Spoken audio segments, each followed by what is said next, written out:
Noe av det første jeg kommer på nok sikkert når jeg var 3-4 år, når jeg var på Nedalshytta, tenker jeg. Fikk på en måte sitte opp på hesten og ridde litt selv, så leide litt rundt da, når jeg var 3-4 år. Så kommer jeg jo veldig godt på at jeg badet i denne store bekken som rinner attmed Nedalshytta.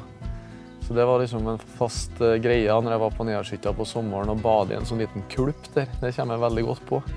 Det som er unikt da, vil jeg si med Syland er at du har både alpine fjell og litt større fjell, samtidig som det er så tørt og fint å ferdes og gå da. For meg så har jo selvfølgelig Syland en spesiell plass da, i hjertet, i og med at jeg er født og oppvokst i Tyren, men det byr på utrolig mye fin og spektakulær natur, så jeg håper at flere får øynene opp da, og ønsker å ta turen dit.